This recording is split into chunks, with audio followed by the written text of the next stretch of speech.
We are so excited to start our program. We have such an amazing gathering here today. So we're very, very pleased that you have joined us. And I want to share a couple of things with you. This program is part of our very exciting California Women Rising program, which is a partnership with the California Endowment and the Office of the First Partner. We have a number of our advisory committee members here joined with us today, and you meet some of them. And it's really the advisory committee of grassroots women across the state that really came up with all this programming. So we're very, very, very happy to be here together.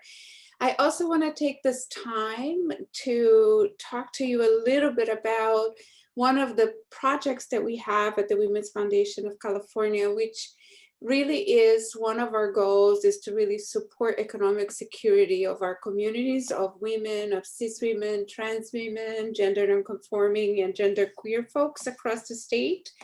And one of the things that we are doing is a very specific tool that we are providing to all of our stakeholders, and that we would like to provide to you too, is this tool called Free Will, which is a free online tool to make or update your legally valid will or trust, which might seem like scary at first, but it's a very important tool to really protect women and women of color in particular, in terms of all of the things of your wishes, but also health directives and all of those important things that sometimes are not taken care of in time. So we are providing this tool for free, and my colleague Nina Lopez will put the information on the chat. And at the same time, we have other colleagues here from the foundation, Liza and Missouri, who, if you're interested in thinking about it, if you're interested in using the tool, they'd be happy to talk to you for sure. We would love to hear how this tool, how it's helpful to you. So thank you so much. And in order to introduce our fabulous, fantastic speaker, thought partner, to talk about, financial literacy, financial education, and set the context for us. I have a very important person in our community right now at the Women's Foundation of California, who will introduce our speaker presenter, and her name is Kaylin Dean. She works at Policy Link, and she leads the Alliance for Boys and Men of Color there. But she also has a fantastic relationship with us that is very close, which she is a graduate of our Women's Policy Institute, just completed. And she is also a member of the advisory committee for California Women Rising. And on top of that, she is now a mentor to one of our WPI Women's Policy Institute teams. So Caitlin, thank you. Thank you, Bia, and good evening, everyone. Ann Price is the first woman president of the Insight Center for Community Economic Development. She previously served as director of the Closing the Racial Wealth Gap Initiative at Insight from 2011 to 2016. Ann was one of the first national thought leaders to examine and push for narrative change in addressing race, gender, and wealth inequality. She was also one of the first experts to make the connection between criminal civil legal system debt and racial wealth inequality by focusing on state-sponsored child support debt. Ann is an experienced researcher, advocate, and trainer. She has spent more than 25 years working in the public sector on issues that range from child welfare to hunger to workforce development and higher education. Prior to joining the Insight Center, Ann served as project director for California Tomorrow's Community College Access and Equity Initiative. Ann has also spent several years at Seattle's Human Services Department, where she served as the Community Development Block Grant Administrator and Strategic Advisor to the Director. Ann's work has been featured in the New York Times, The Nation, The Washington Post, The Mercury News, City Lab, O Magazine, and the Stanford Social Innovative Review and other publications. She has appeared on MSNBC and Noticias Telemundo. Anne is a fellow at the Roosevelt Institute in New York. She also currently serves as a board chair at United for a Fair Economy in Boston. Anne holds a BA in economics from Hampton University and a master's degree in urban affairs and public policy from the Milano School of Management and Urban Policy in New York City. So all of that to say, you are all in for a real treat. I'm super excited for the knowledge and the nuggets and the wisdom that Anne is going to share with all of us. So if we could all give a virtual round of applause and appreciation, and I'm pleased and proud to introduce Anne Price. Thank you. Thank you so much, Kaylin, for that introduction. It's so great to be with you this evening and just seeing everyone from across California. And I even saw some folks from Colorado and St. Louis and Texas. So I'm just so pleased to be with you and to share this evening with you. I want to talk about a few things tonight, just as a preview. I want to first just orient us to thinking about women's wealth and kind of give you a sense of what that looks like. And then I want to get into some very particular issues around what I think are real root causes and why we have to think about those when we think about building wealth for women. I just want to end by talking about the situation, the conditions that we're living under right now, the fact that we are in a women's recession and what we can do to think about addressing that. So I wanted to just start tonight with a little bit of art, and thought a good way to kind of bring us into the space together is through art. I really want this to be an opportunity for us. I know there's almost 60 of us here, but to be as interactive as possible virtually. So I'll be sharing some slides with you, and then certainly want to pose some questions and have you be able to answer them through the chat and see if we can kind of get a virtual dialogue going. So I'm sharing with you a piece of my own art. I don't consider myself an artist, but I certainly use mixed media to express issues around, particularly around race and gender. And I did this piece, this kind of collage to really signify, that, how would we think about beauty when we think about women? And how do we think about how standards of beauty have certainly been imposed on us, and just all sorts of things. Who's considered truly a true American? And so I really love the idea, though, although I cannot really draw, I can actually cut up pieces and put them together. So just thinking about all the ways that we as women are able to express ourselves, specifically some of us in this racial justice work, that sometimes art is just such a release for us. So I'm going to dig in right now and talk a little bit and give you a sense around what women's wealth really looks like. And we can go on to the next slide. One of the things I think is so important when we talk about wealth in this country, it's so typically done from just a financial standpoint, right? But we don't really talk about what wealth bestows. And I know that some of you might not be on screen or maybe on your phones. So I'm going to just read this to you.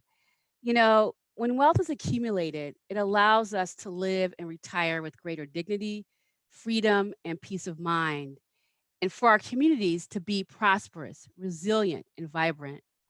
Wealth allows us to provide future generations with the freedom to dream big and become all they truly can be. It also means being healthy and to know that your family, networks, and communities are healthy, spiritually whole, and contributing. To achieve these forms of wealth, the practices and policies that deny and limit accumulation of wealth and the extraction of wealth must be addressed head on. So I think that particularly in communities of color, we don't necessarily just see wealth as a financial means. We see it so much greater than that. But oftentimes that really isn't brought into view when we're talking about wealth specifically. But it's not just the dollars, right? It's what they mean to us. So I just want to offer that up in terms of how we at Insight really think about wealth, and really to really broaden how we talk about wealth in this country, and to bring in our own cultures and experiences into the discussion about wealth. Next slide. So one of the things I want to say from the onset is that there's just not a lot of great data on wealth. And so oftentimes you're going to see data presented in a very much of a black and white binary. Sometimes you will have Latinx data, sometimes Asian data, right? API data. But I will have to say that the large data sets where we get this information from did not even start capturing other communities until very recently. So we can't track families over time. Some of the big data sets that the Fed collects really does kind of a terrible job on the API community. So that data is not really that robust. And so it's really important to know that when you see this, and oftentimes you might see it in the media, that you will see it often in this black-white binary. We've done some work and work with folks to do some specific studies to break down the demographics in a few cities, but they're really, this data really isn't available. And we know when we kind of really disaggregate the data, it looks very, very different across different groups, across different cities. And I'm going to talk a bit about that. But I think the biggest thing here, and what I'm showing in this slide, is that communities of color and white families have very different circumstances from birth. And basically, when you think about wealth, it's not what you're just collecting today or the wealth you're accumulating today. It's really about past generations. It's about what your grandparents had and your great grandparents. And if your families came from other countries, what did they come here with? You know, that all affects the wealth that we have today. And I think this is so critical because so many times I hear people talking about the fact that they struggle to accumulate wealth, and almost as if it's their own fault.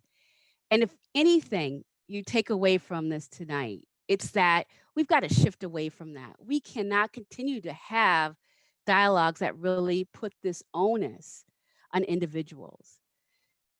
It's clear that the families you're born into make a big difference. And what this graphic is showing is basically Black children are born with very few Black children are born with assets. It's almost a flip when you think about assets that white families have or white children have when they were born.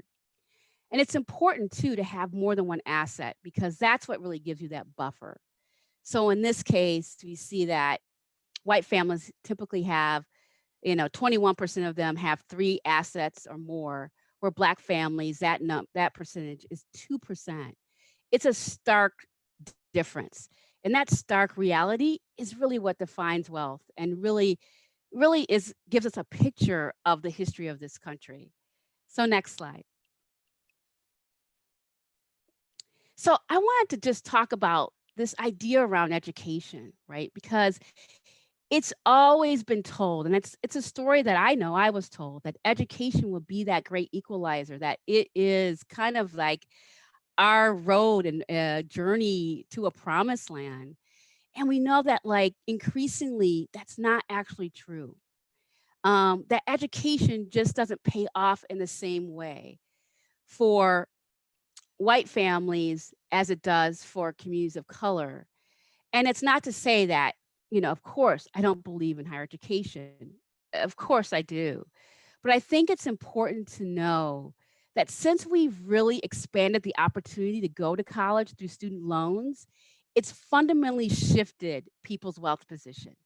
And some folks are actually worse off in terms of wealth. And that's what this chart shows.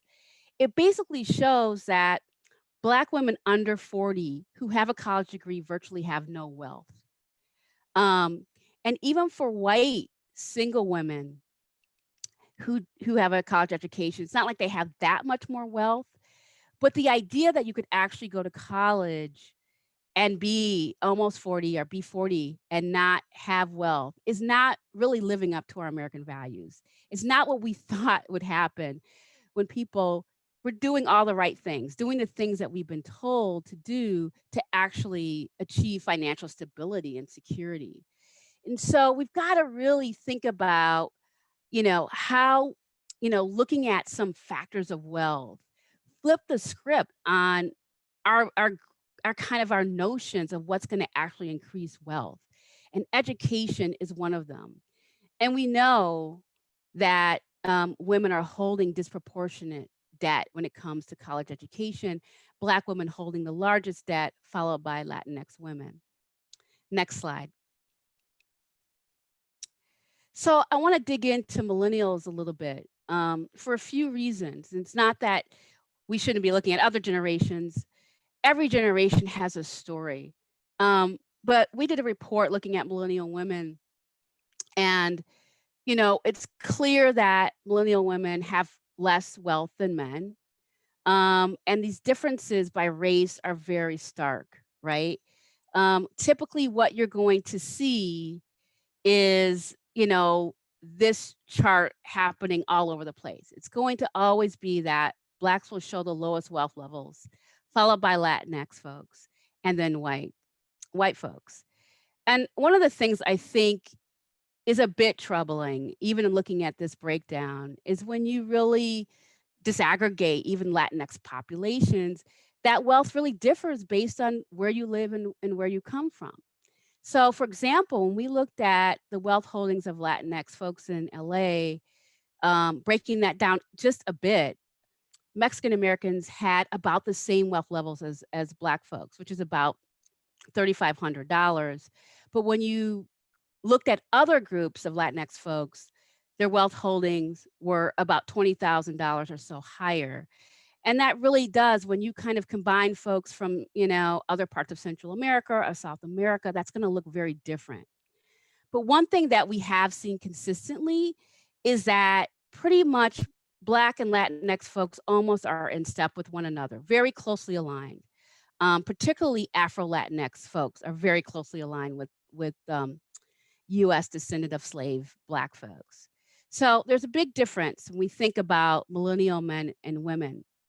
And when we think about what's happening with millennial women that's so distinct from every other generation, a couple of things really emerge.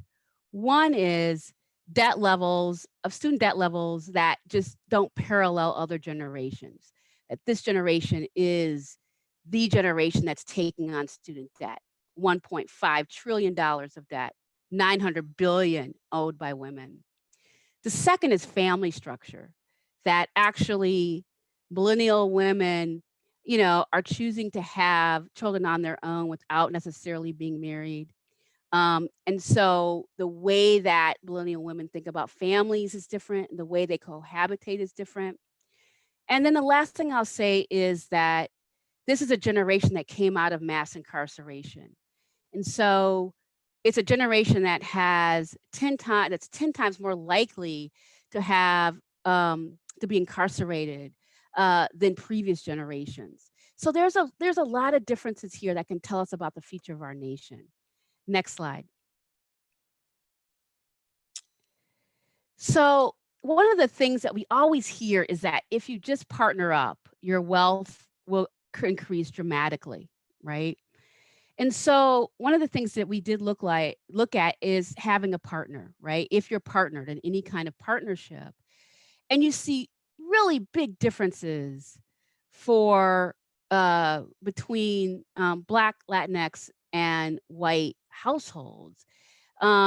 White partnered households across the board, and when you add college education to that, are just far higher, double, triple what you see for other groups. And the idea that for Black families being partnered, Black women being partnered with someone doesn't really, in fact, in this chart, their wealth holdings are slightly lowered when they're partnered. And I raise this because that's what's so interesting about the dynamics of wealth. It really surprises you as to our common notions, as I said before. And certainly being partnered, you would think would do that.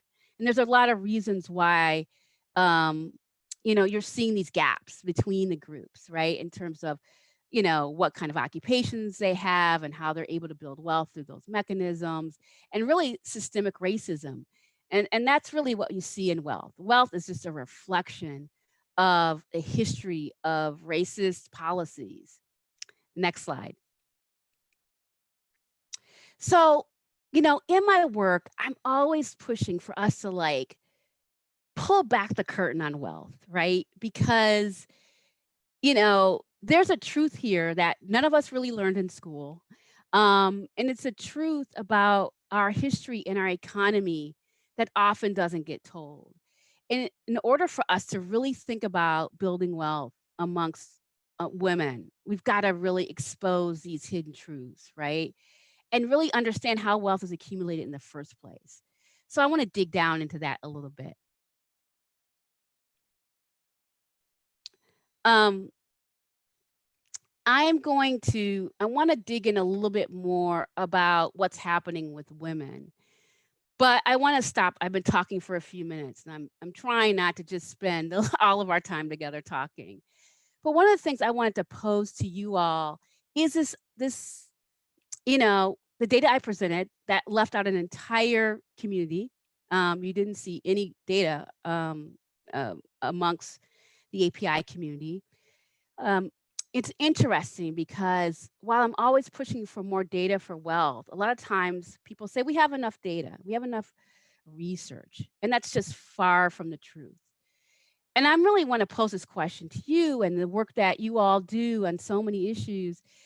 How are we going to be able, what could be some ways that we can better capture and document wealth amongst diverse communities? So I want to put that out there about kind of these missing communities. What can we do as folks who care about economic security in our communities to get more robust data? And also, and I'm saying this in all sorts of ways, we can't necessarily rely on big data sets. They're already kind of set. But we're not able to solve this problem unless we do something more to capture this. So I'm going to throw it out to you. What thoughts do you all have about it? What can we do? Maybe you're actually able to see some of that in the work that you do. So I'm just going to throw it out and just throw up your answers in the chat, and we're just going to see kind of what people are thinking about.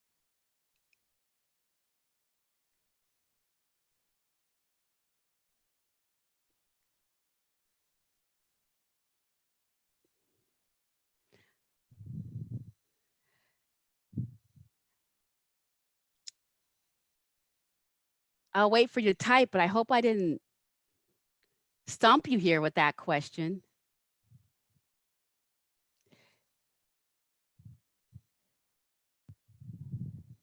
Someone's saying that we can connect our communities with researchers, and collect household data from organizations that work directly with people. I have to just say amen to that, because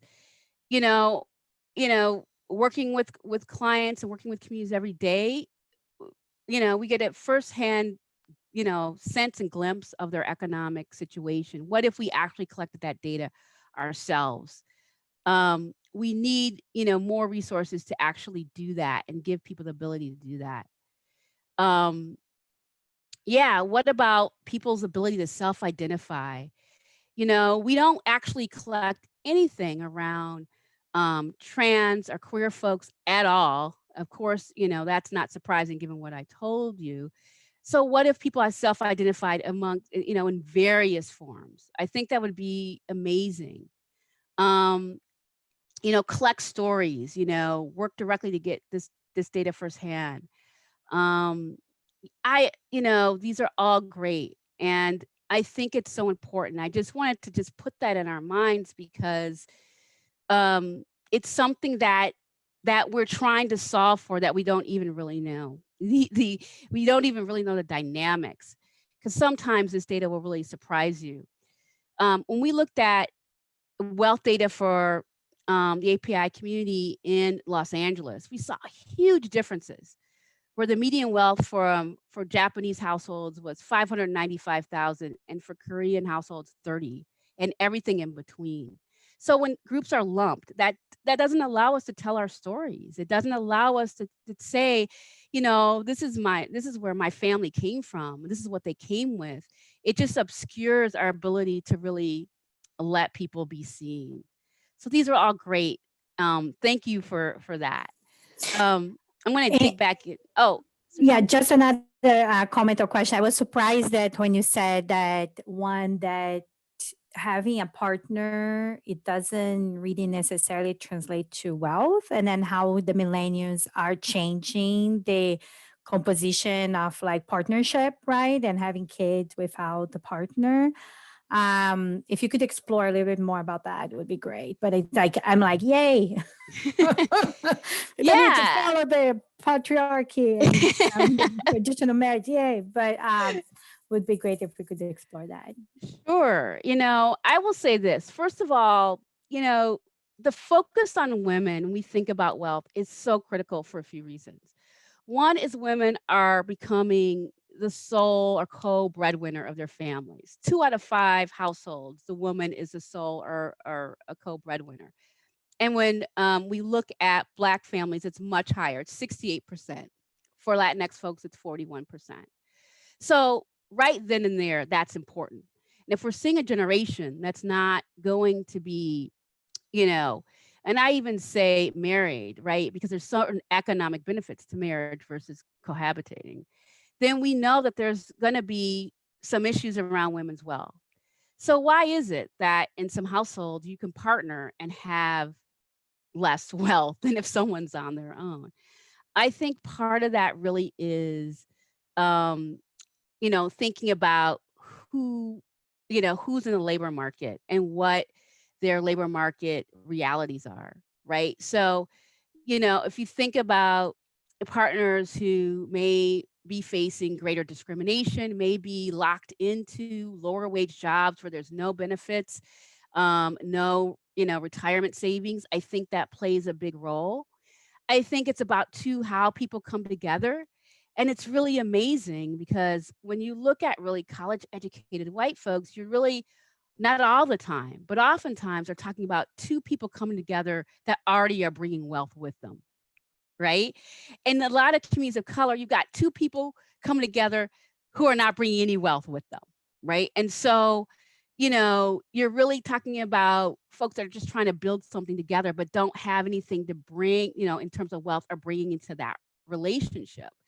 It's just so different because of the way wealth has been accumulated, particularly for white people. And this is the reality. You know, people just didn't become wealthy. And I say wealthy or have wealth, right? It happened because of what their grandparents had. It happened because our government subsidized their wealth, period. That's how they got their wealth. It's because one group benefited from policies and other groups didn't benefit at all or were excluded. And the reality is that white wealth is built out of Black extraction, period, right? When we think about the Homestead Act in the 1860s, I'm not going to just go through history lessons, but we're talking about white folks being seated with trillions of dollars of wealth, trillions. I mean, I can't even add it up because it's so much wealth, right? The Homestead Act gave the equivalent of Texas and California to white persons and to not to communities of color. Gave that land virtually for free, right? You know, the GI Bill gave people an education, gave them a low interest mortgage, right? Helped them move to the suburbs, helped them get into big jobs. People that you see in Google and Amazon, they are there because of the GI Bill. And so that's really why we'll see these low wealth levels. I know that was a long answer to a question, No, but it's just, we have to think of it that way. And then also made me think about, like, for example, when you talk about the structure of marriage, right? Like the benefits of marriage, you said there is a wealth benefit to be married. And then how we have to change these policies too, even for us to fulfill our potential. And then it's like sometimes you stay in a marriage because you have that benefit, right? When in truth, it's like that's not how it's supposed to be. Like health insurance, only if you're married, right? Or it's this kind of thing that it's not, it's something that we need to change in terms of policy for women empowerment. Erica, you're so right. I mean, it's true. Why should there be a privilege for marriage? And it really goes back to, our American values. If anyone knows, when I got divorced, everything just went down. I mean, women who get divorced, particularly, or even a breakup, when you have to you break up with someone and you have to get a separate place, you've got to, things that you did jointly or put pooled money are gone. And so one of the things is we just have outmoded ideas about family, and what constitutes a family, and how our laws are really privileged groups of folks because of marriage. And women, no matter what, no matter how their partners are going to lose, ultimately, they're going to be the losers in that.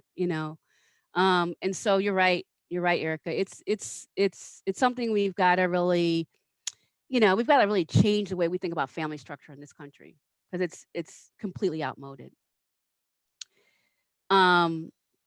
Someone talked about retirement protection for low wealth families or individuals.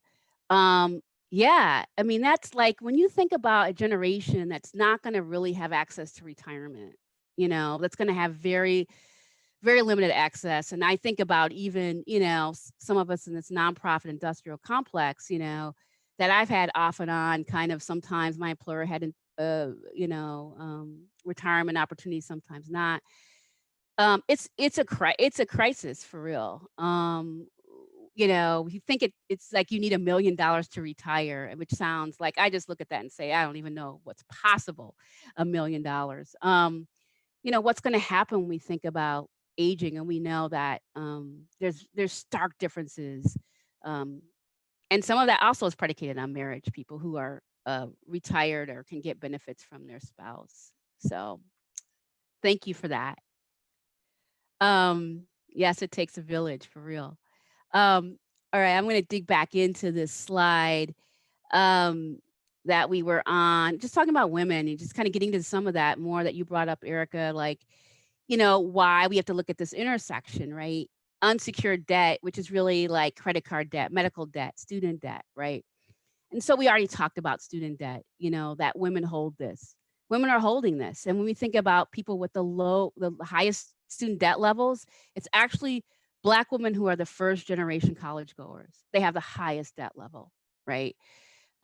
We also, I did a lot of work in the Central Valley and working with community college students, and really thinking about the fact that what communities of color take on, because we're caring for multiple people.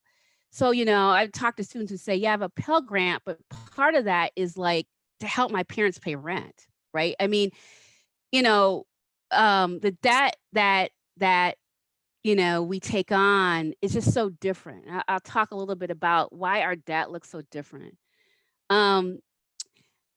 So we've got to think about unsecured debt is really huge. Occupational segregation, which really means that women are packed into jobs unnaturally based on their education experience. And this really means that women are packed into jobs that pay less, that have no benefits, right? And that there's huge wage gaps, between women and men. And women's jobs, being a childcare teacher, or I wouldn't necessarily say a nurse, but certainly a teacher, someone that works in food services, those jobs pay less.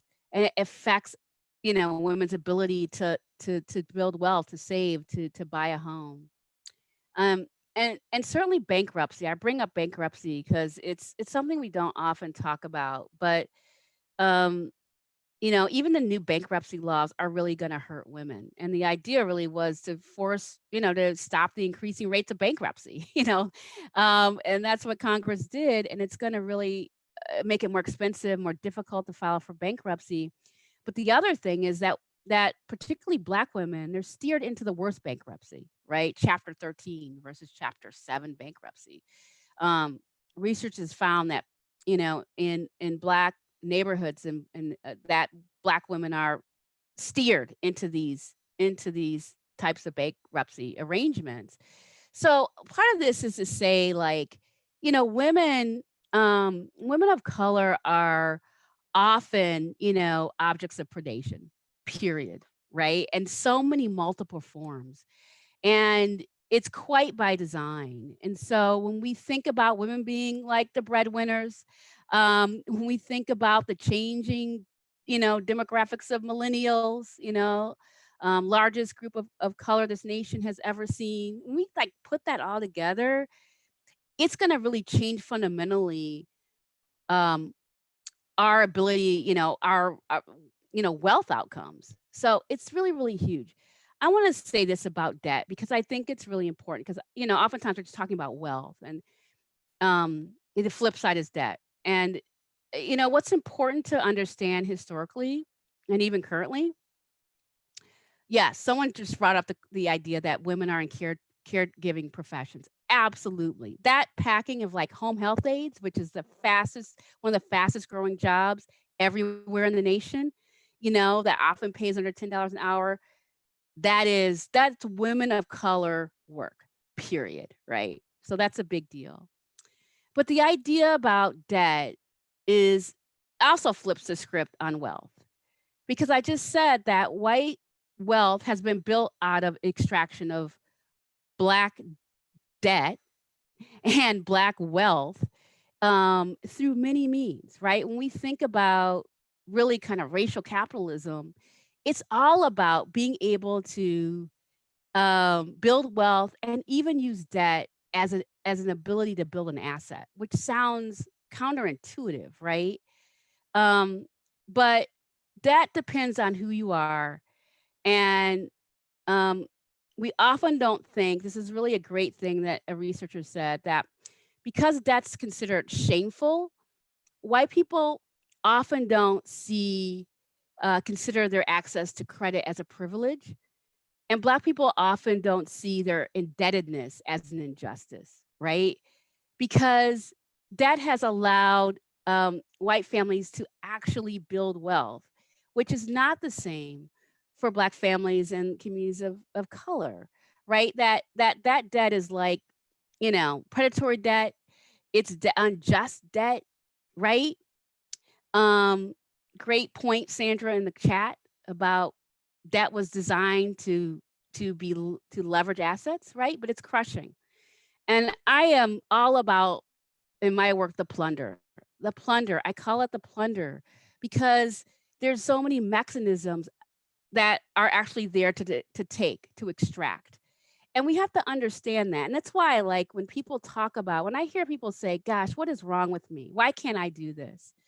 To understand that these mechanisms exist intentionally, always have in various forms, and they evolve and they, in many ways. Even right now, we're seeing a lot of predation around access to, kind of predatory loans for people starting businesses, right? Because they know that women of color are really starting businesses at really, increasing rates.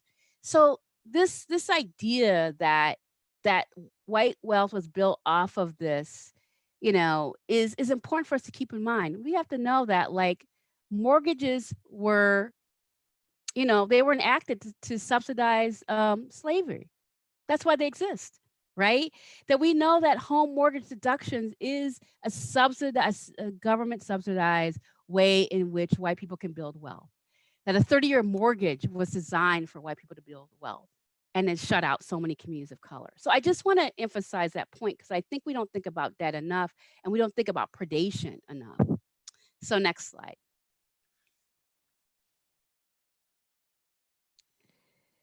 So I want to get into this thing about narrative shift because I talk about it all the time, and it's like this bootstraps narrative that we've heard all of our lives, you got to pull yourself up by the bootstraps, is really one of the main drivers of why we even see this like wealth inequality, right? And basically it says that you have to do this on your own. And it's such a false narrative because I just said that no one really does this on their own. They do it through government policy. Policy allows people to build wealth through a number of mechanisms. And so to give people the impression that you're on your own, one says, we don't have to do anything for you, right? And also gives people this sense of burden that somehow they are deficient. I want to talk about this a little bit because I want to hear from you all. What are the narratives that you hear around wealth, particularly as it pertains to women, particularly as it pertains to communities of color? What are the narratives that you've heard? What are the narratives that you hear that are in your ear that you think affect our ability to actually accumulate wealth in greater numbers? So we're going to put that in the chat and see what you have to say.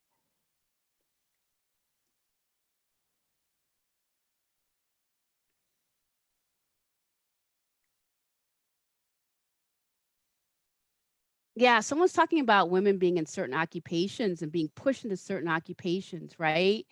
Um, s- um, you know, um, and it is very interesting. When I work with students, I had a lot of that, right?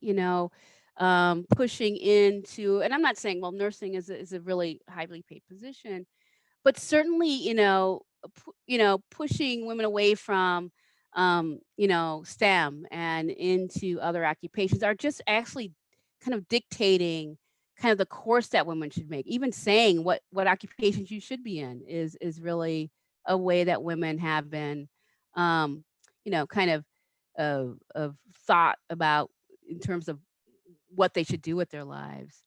Um, I am oh, these are coming so fast, I can't really read them. Um,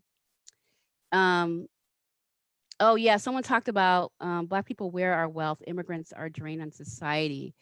Yeah, I mean the whole argument about immigrants, and particularly as we think about how it's always characterized in economic terms, right? It's so detrimental, and I say this, sometimes in the work that I do and work with people, and they're like, we've got to make this argument that immigrants contribute to our society and show that they pay taxes, or it's always an economic argument, and it strips the dignity, it strips the humanity out of folks to just to consign them to kind of a value that they bring to society in financial terms. It's very damaging. Um, someone said, since I'm in college, I will be in debt. I'll never be able to pay off. That's certainly a false narrative. There are ways to pay off debt, and I think that's also a way to discourage people from education. I think that since we do have a system in California that gives us means to kind of mitigate debt through community college, through state, going to a CSU or to a UC is very distinct for us. Um, I encourage us to listen closely to narratives. And you'll start to, because those narratives drive policy. They very much drive policy because one, we really think about this in terms of personal responsibility, and it's a reason not to invest in communities. It's a reason not to invest in people. And we have see such negative narratives, particularly about people of color. Um, so, narrative. Um, when I like I said, when I hear people say something's wrong with us, I've gone to communities in, for example, working in like rural Mississippi with no banks, no jobs, and people will say, what's wrong with us? It's a very embedded narrative. And we've got to really think about that. So thank you for your comments there. Um, um, uh, I'm gonna move on with the slides, and then we're gonna have time to just kind of open it up in the end. I know it's like, you know, getting into the evening. We've all, kind of worked all day. So let's go to the next slide. One of the things that we've got to do is connect this dot of wealth and mass incarceration. I just talked about women, millennial women, 10 times more likely to be incarcerated than other generations. But let's talk about um, what women do. It's not just about the fact that they may have an arrest or be incarcerated. It's about people they support. You know, that women, it's women paying for bail. It's mothers who are paying, you know, for phone calls from jail. It's, you know, I've seen in our work on child support debt, actually women, children paying off debts for their fathers, right?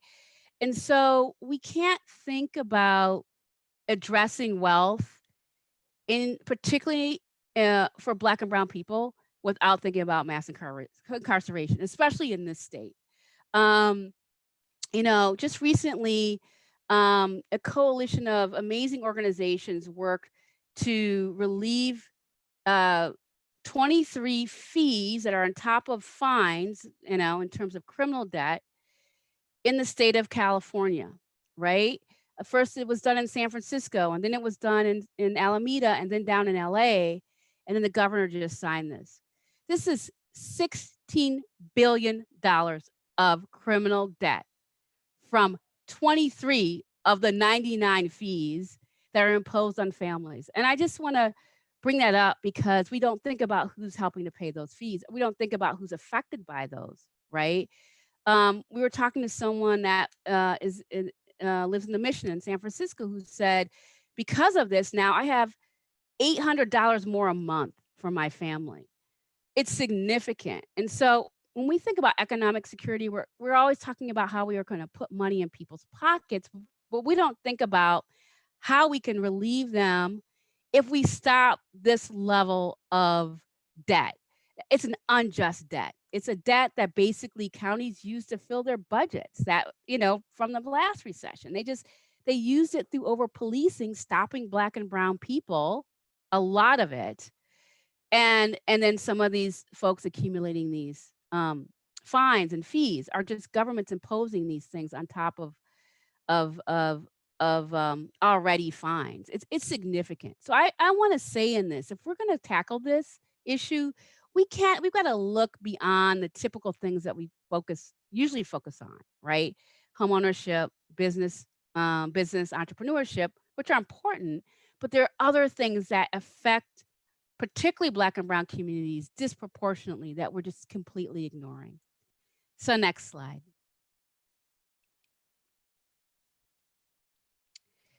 So, you know, I want to, I was just going to read this. Economic suppression is the new slavery, pushing people of color and women to, oh, I can't read the rest of it. It's not going down. But I love that, right? Because it is a new slavery because it keeps you tied and weighed down.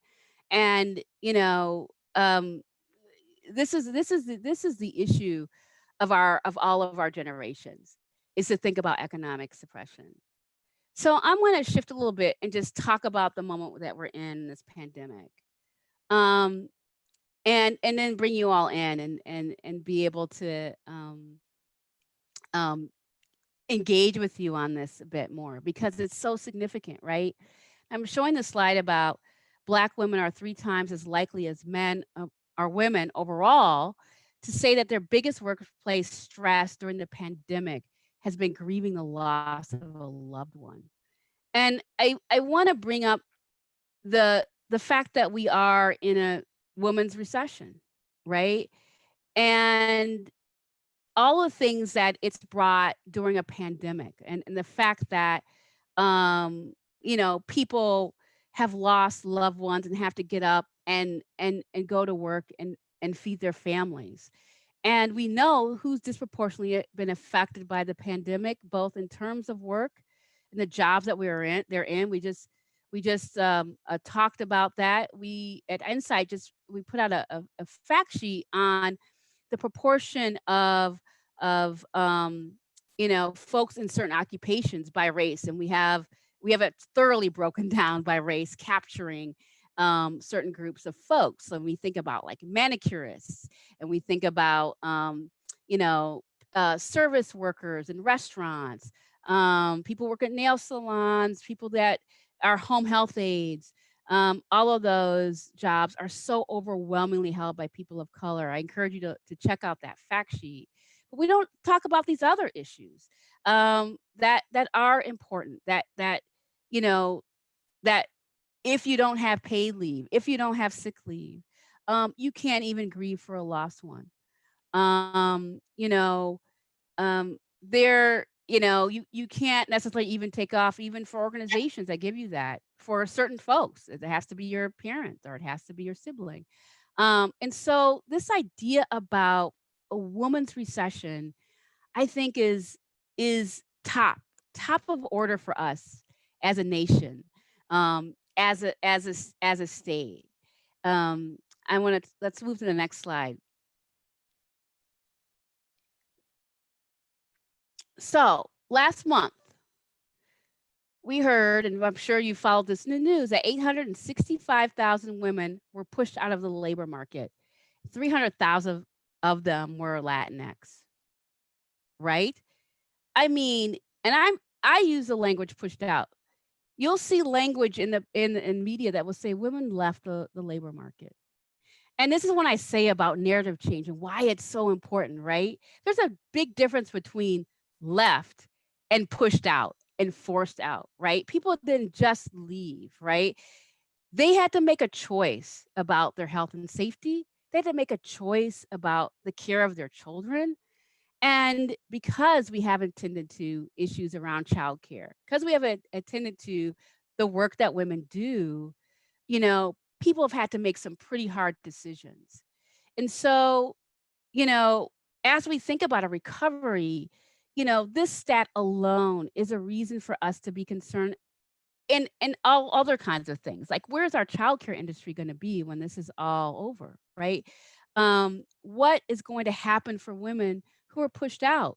Because oftentimes, we know that what's going to happen is it's going to be hard to get a job in the near future. I mean, people are struggling to find jobs now. We know that people coming out of college, like women, are hit with three things: high unemployment, um, and student debt, and lower pay. And so this could have a real lasting intergenerational effect on income and wealth. The fact that so many women have been pushed out of the labor market. Um, is this my last slide? I'm not sure. Is this it? Yeah. So I just want us to get into this discussion, and it's okay too if even Nina, you jump in to it's kind of sometimes hard for me to read into the chat and talk because there's been some great comments in the chat. um you know I think someone writing lack of equitable care infrastructure and how that affects women's wealth, strips wealth from women, is right on. um it's it's in California too, it's particularly huge. Um, at Insight Center, we publish what we call a family needs calculator, which gives you an idea of the true cost of the true cost of living in the state. And the numbers are like off the charts, right? For example, a woman with two children, one preschool age in Oakland, um, needs to have income of close to $100,000 to be basic needs, right? This is with no other kinds of subsidy.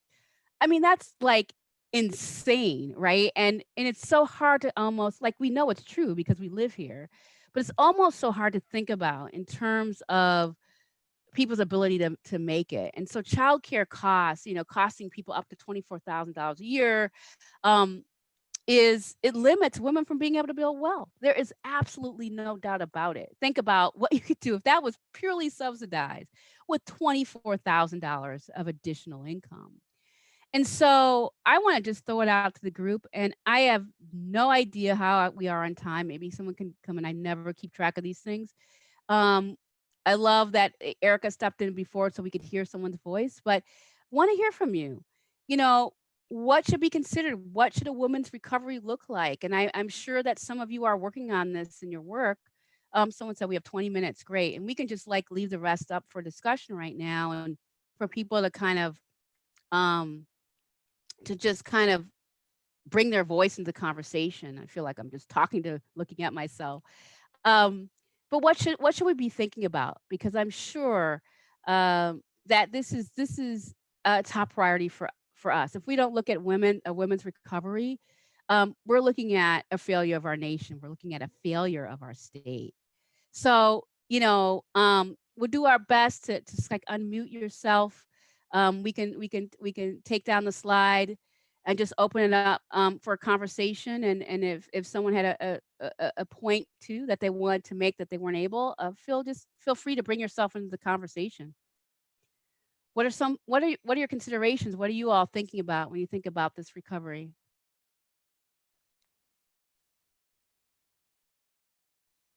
I think about I think about like having systems that support young women from the start, right? Like from the minute that we're born, that we come into a society that is supportive and that teaches us and fosters in us, right? These sense of like, hey, if you do this, like being rewarded for the things that come naturally to us versus I think like from the minute that we're born, it's like already like, I think it's like at age 10 or something, like young girls say that they can't do the same thing as boys, but until then they're like, yes, I can be president. Yes, they believe that they have this support.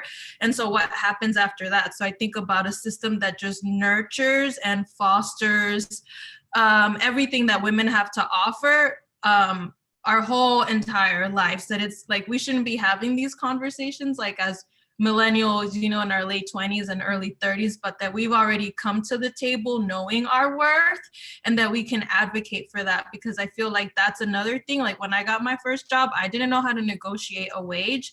And then someone else who is white and went to like a slightly more prestigious school than me knew that she had to negotiate, right? And knew that she was worth something. And I think as people of color, women of color, we're like, oh, if someone hires you, that's already like such a big deal. But I think we should not be expecting women to just be okay with the bare minimum, but like have that fostered within us throughout our whole lives. So by the time we enter the workplace, like we know how to advocate for ourselves, we know how to negotiate, we know how important our point of view and our lived experience is in these spaces.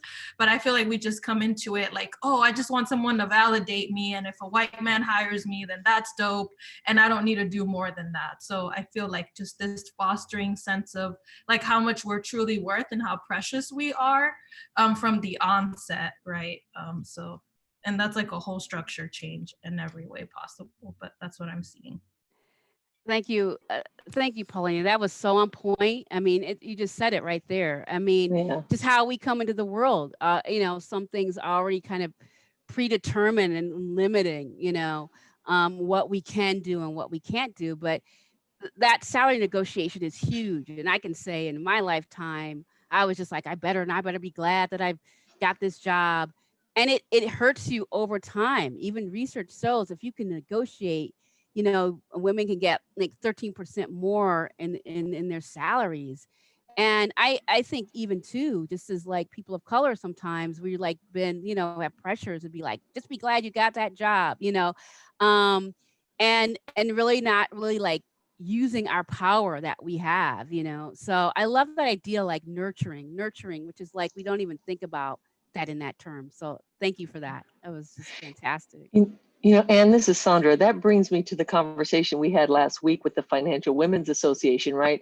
There was a woman on there, PhD, doctor. She said the same exact thing. So it's really important for the sisters on this call to hear that that is not a you thing, right? That's a system thing. You not knowing how to negotiate is not a you thing. It is a failing of the system that we have, and even in the educational system that we have.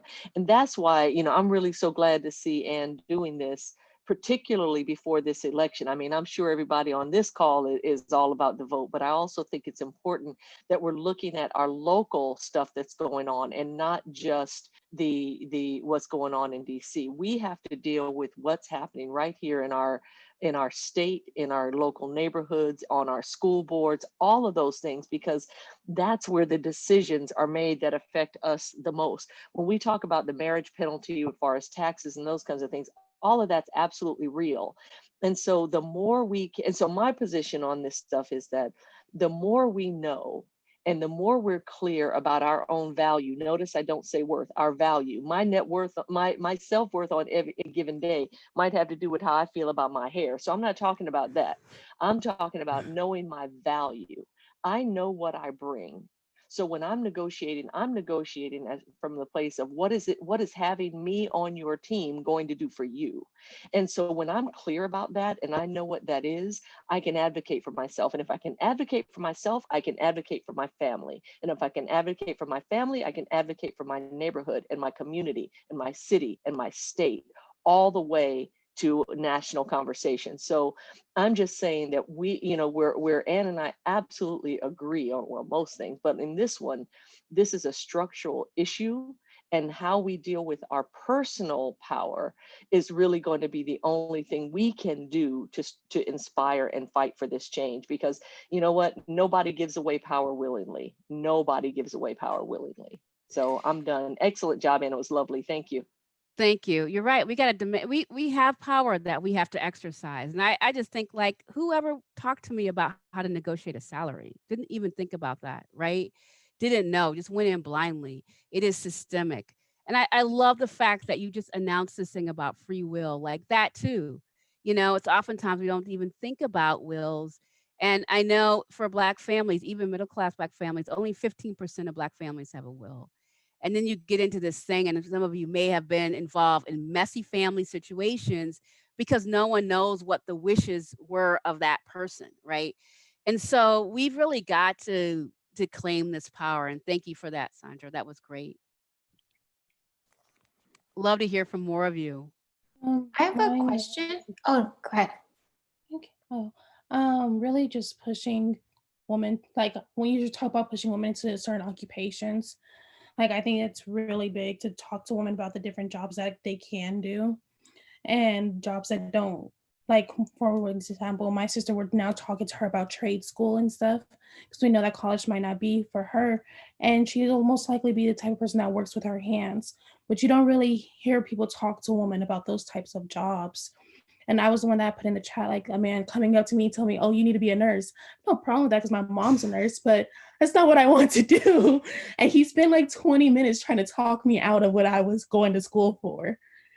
And I think it's really big to start talking to women about every single type of job that's out there until that they know that they don't have to stick to these gender set jobs.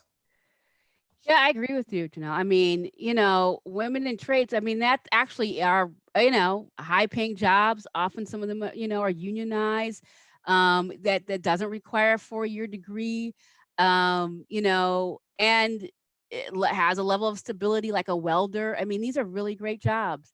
We don't even think about women working with their hands. And this is a thing about how limited, we are in thinking about professions almost nailed down to like teacher, lawyer, nurse.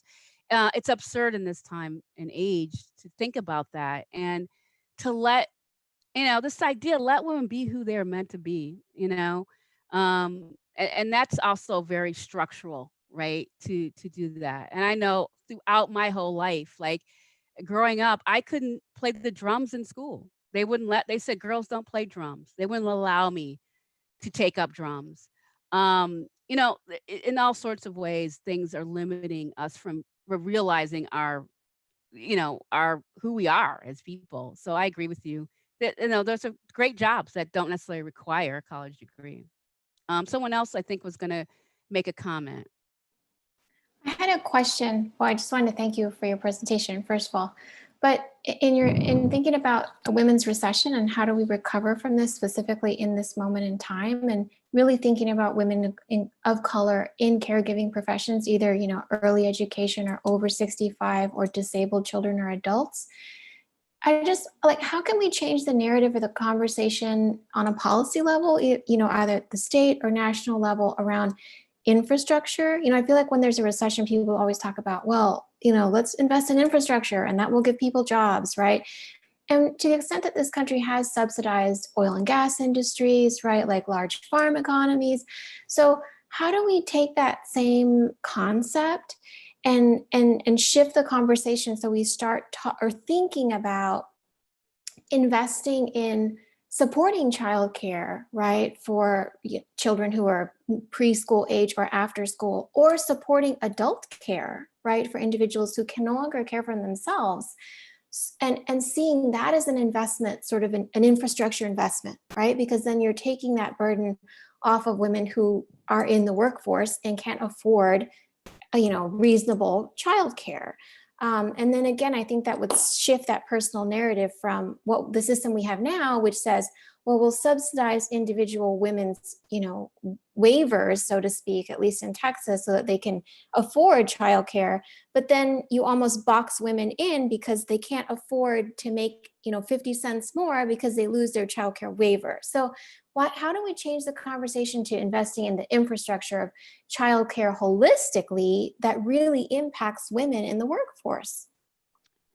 Yeah, I think that's a great and fundamental point. As someone put in the chat, carrying across generations and the way that they're looking at a caring economy. Like, to me, that's like number one on a woman's agenda for recovery. I mean, not just a recovery, but what we need in this nation overall, right? I mean, I think, and I think it's a wonderful platform. I advise you to check it out because I think it lays out all those things that you just talked about, right? When we're just like going for like, oh, we have so many subsidies in the state, and then seeing if you can get access to that. One, people can't all get access, and secondly, you're right. Wages go up when you're out, and then you're in a worse position. We've got to think about a whole new infrastructure, and we've got to really put that forward. I think too, it's just really about the devaluation of women, like the devaluing our humanity, right? That this also becomes like women's talk, right? Like women talk about these things, right? If you're in these conversations, like all women and just like in a couple of men, why can't this be elevated, right? Why is it that women had to leave?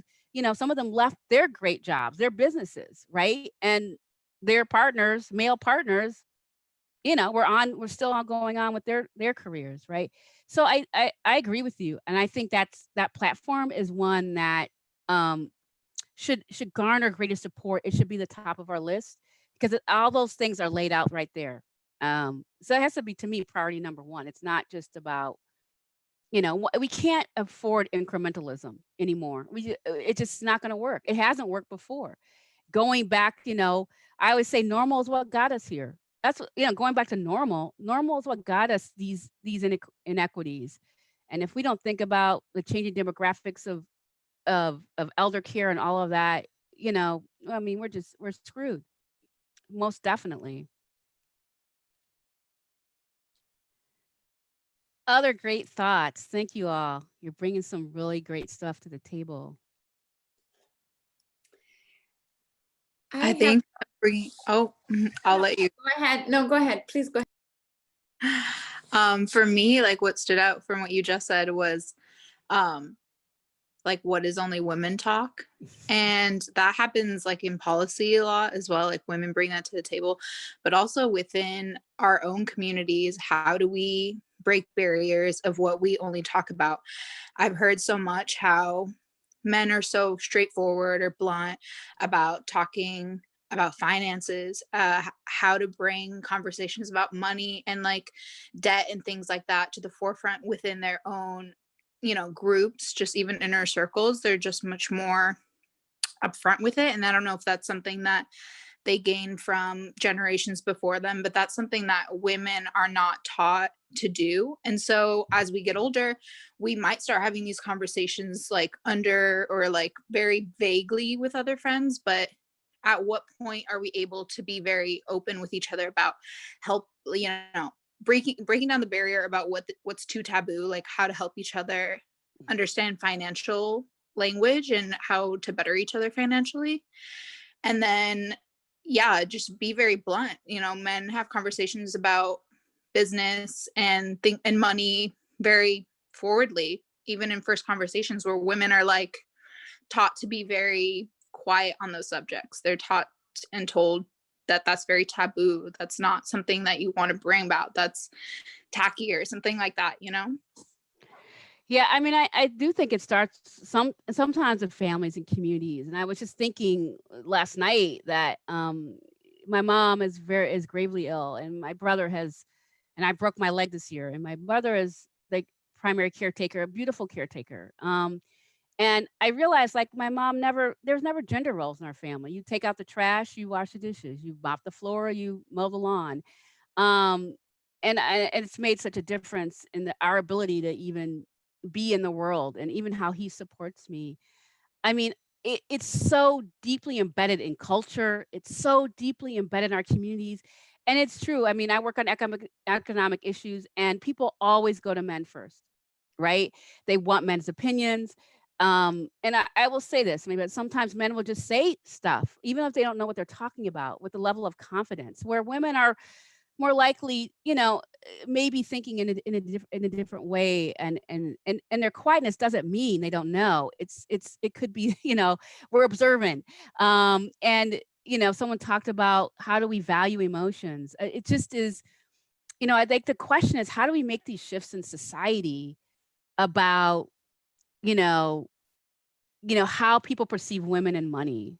I know that there's going to be some great sessions coming up that's going to talk about that, and I know that will be announced, but like really we've got to dig in there because there is something fundamentally flawed, even if you think about in the finance sector itself, and how many women leave that sector because it's so sexist, right? They have to deal with so much. So anyway, it's like, where do you start? Do you start with your family and community? I think it has to be pushed on all ends. Like, when we talk about women taking their power and being seen and being valued, right? It is women who mainly manage household finances, right? I was talking to a wealth manager in New York who was like, I will tell you the power that women have, right? Immense. We think about the basic income demonstration in Stockton. I was told that it was women, all women that filled out, like applied to be in that pilot. It was like overwhelmingly women. So this is kind of a myth too, that we don't like control finances, that we don't know how to talk about money. I think it's something we've got to like figure out how to shift. So I don't know Yeah, if we're at one time. Someone else um want to?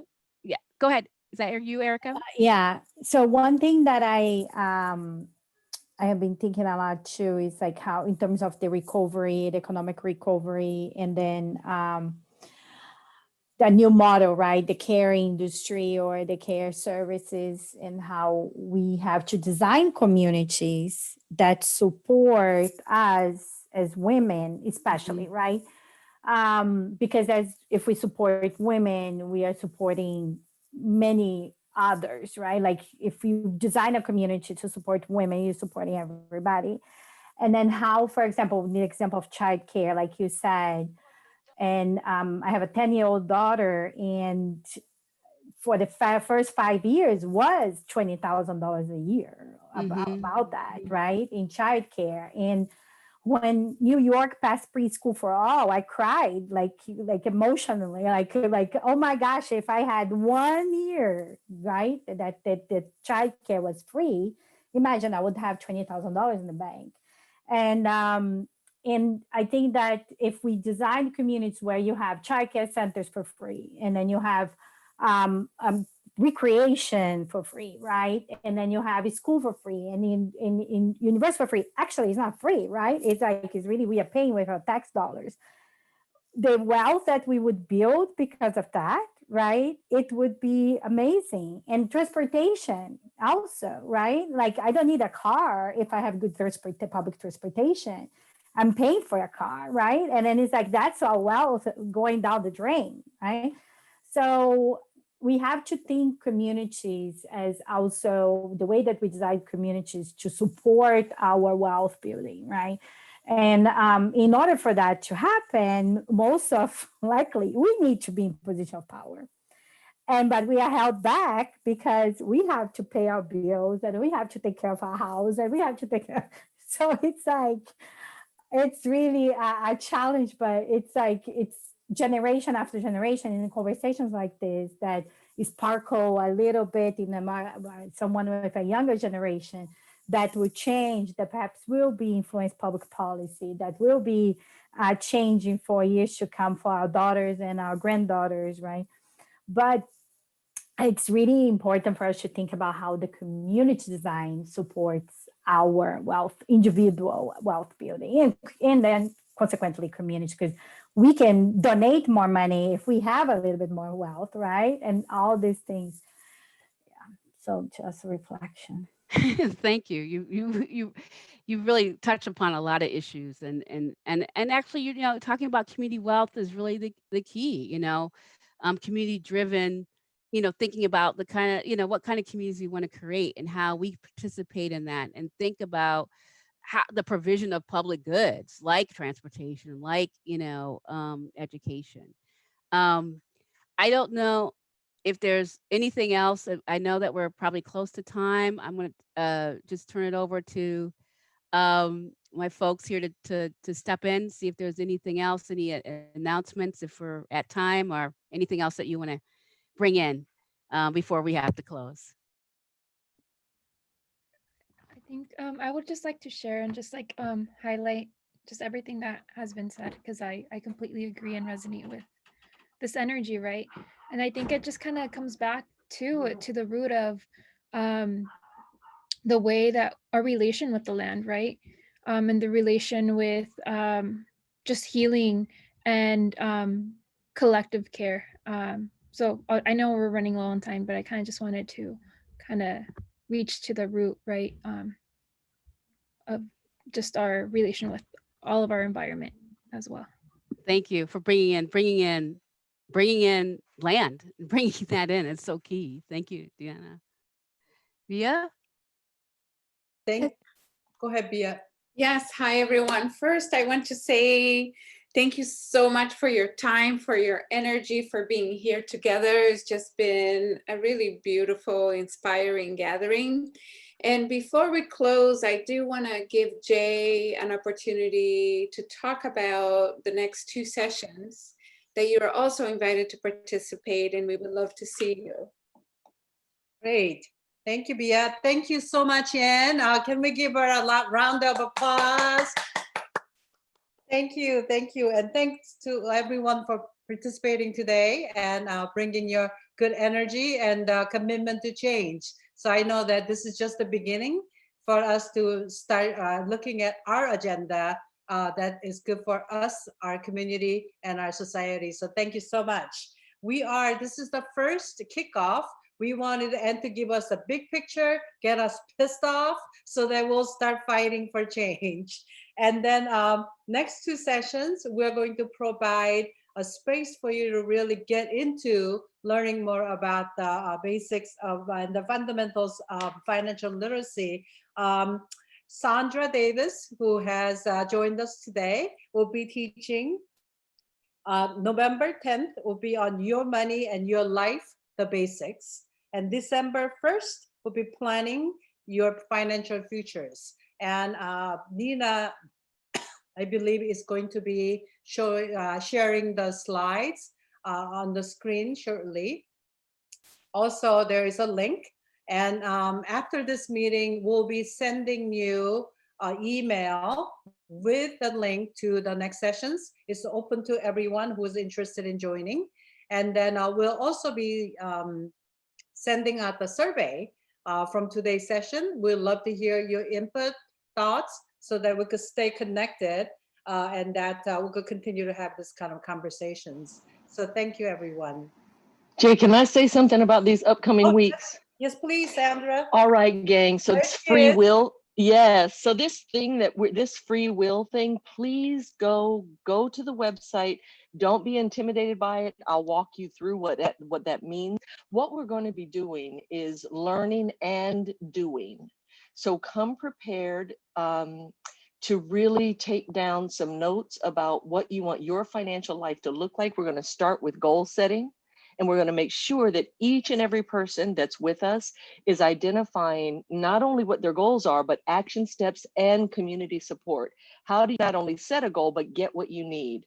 So when you're with me, you'll work at least as hard as I do. So come prepared, but you will leave with something that has you feeling confident in your own competence around how you live with your money, how you talk about money with others, and then what you might want to do around raising a little bit of hell so that we can make things better for all of us. Thank you, Sandra. I want to also recognize the next week and the weeks to come are very important weeks in the United States, in California, obviously, and wherever you are. We will be, the Women's Foundation of California will be putting together a kind of post-election gathering to have a time to really be together and support each other in, you know, however the many scenarios that we have in front of us, we will need each other. So I want to really invite you. We are planning for it to be on November 16th, but it's not totally finalized yet, but we'll share that information. And, you know, as we learned in 2016, being community, and this last 4 years, of course, being community is really so important in so many ways. So I also want to thank you for being here, for your continued kind of support of this work, but also doing the work and really being a voice and being powerful and helping to create this narrative that is different, that is going to really change the systems and the systems of power that we need to change to be able to survive. So thank you so much. And we will see you in the next couple of weeks. Great. Thank you. Thank you. Thank you. Bye. Thank you, Anne. Thank you, Bye. Anne. you. Thank you so much. Everyone.